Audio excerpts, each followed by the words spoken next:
Pronto? Buongiorno, chi è il signor Carmine? Pronto? Signor Carmine! E chi è? Buongiorno, sono Enzucci, chi che stai casi di rimbetti. Chi le queste case in becco? Qui sta 37.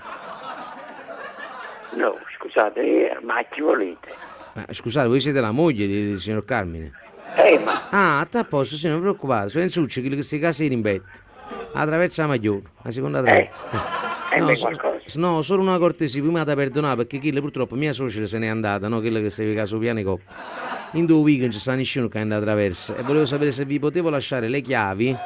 No, scusate, quello mio marito proprio adesso è sceso, non lo so. Ah, mo se ne chiude. Proprio adesso. Ok, e le posso lasciare a voi? Ma non ho capito nemmeno chi siete. Le chiavi sono Enzucci, che in queste case rimbette. E rispetto a tu. E rimbette qua, voi sta 37. E allora sta vero, rimbette. dico. Io sto con 25. Ma non vi conosco. Vabbè, ma a voi, a me non mi conoscete perché voi siete la moglie, ma Don Carmine mi conosce. Ma scusate, io mi pigliavo, ma non so manco i titoli. Allora, e sono me, sono Enzucci. Avete capito chi è Enzucci? No, Chi che si casa rimbette? mi rispetto a tu. O 25, ma voi state attraverso la Maglione, la seconda. Attraverso la maglione, qui signor- allo so di cosa. Ma voi, scusate signor, ma stato 37. E sto con 25. Caro, ero Stefangioletti. Ero Stefangioletti, sì signora, avete visto? Vabbè, che c'è voluto, signore? Ma avete capito che ma sono? poi non vi conosco. Sì, vi spiego, mi presento, sono Enzucci. Enzucci Rimbette. Ma mio marito mi conosce. Certo, Carmanillo. Ma mo' è sceso, mo' Era è chiuso, dove è andato? Ma proprio adesso è uscito. Ma scusate signor, ma voi siete la moglie di Carmine? Senza semplice. L'ho capito, ma state qua, perché non volessi sbagliare, stato 37. Adesso io 36. No, 36. E io sto al 25. E Rimbette. Capito, ma lo Ero Stefangioletti. E dico perché si chiama così? Perché queste no, sono le chiavi di casa mia, c'ho un problema, non so a chi lasciarle. E siccome deve venire uno a prendersele perché è una consegna importante, io non tengo proprio a chi lasciare. E allora ci stiamo proprio Sì. Ma ci sta quello del detersivo di fronte. Sì, e non gliele posso lasciare perché mi appiccicai con chi lo scemo.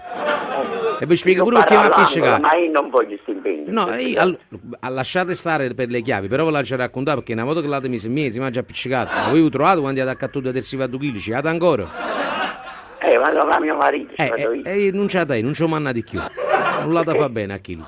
Niente meno come si può fare, io sono 20 anni che sono appiccicati, e attaccata a 2 fustini perché vedete la pubblicità. Se ne scabbierebbe questi fustini, io gliene do 2, lei mi dà il suo dash. Chi le stava scritto poi? Io portai un dash in da 2 e volevo i fustini. E chi la forza mi bulletterà? A chi le punti ricette tu sei un bruglione. Prima dici le cose che si fanno, i rifustini e cose, io ti porto un dash, io portai un dash. E chi le rifustini mi bulletterà? E allora ricette, ma chi sta facendo? Io manna a chi lo fai? Ma prima non ma mo sta là però. Ma giusto per sapere, ma comunque, ma stiamo parlando di 36, quindi voi state 37, io sto con 25, ero Stefangioletti. Sì, ditemi. Io queste chiavi non le voglio, mio marito sta. Vabbè signora, non vi preoccupate, io vi ringrazio, me lo salutate a Don Carmine. Glielo dite che poi non fa niente, perché lei non fa niente, cioè decide che la cosa là non fa niente, cioè la prossima volta mi dà, va bene? Ma capace? Glielo dite, la prossima volta me li dà. Che cosa? Non vi preoccupate, chi non capisce a me. Ma perché mio marito va a dare qualcosa a buccia? Ma sciocchezza, stiamo parlando dell'euro. L'euro. Ma mio marito non è tipo di questo. Come non è tipo, signor, chi lo manda a una volta che state parlando non è tipo, non ci capite, senza un euro, sta all'euro, mo, lasciare sta che non lo voglio. Però non mi dicete non è tipo, perché comunque mi darà un euro. Comunque quando è mio marito glielo dico. Oppure facete una cosa, signor, siccome mo che viene vostro marito glielo dite, ditegli che si va, ma può portare pure un fustino, perché io tengo in canna. Va bene? Va bene. Vi ringrazio, signor, se ne starà gentilissima. Un abbraccio, state bene, arrivederci.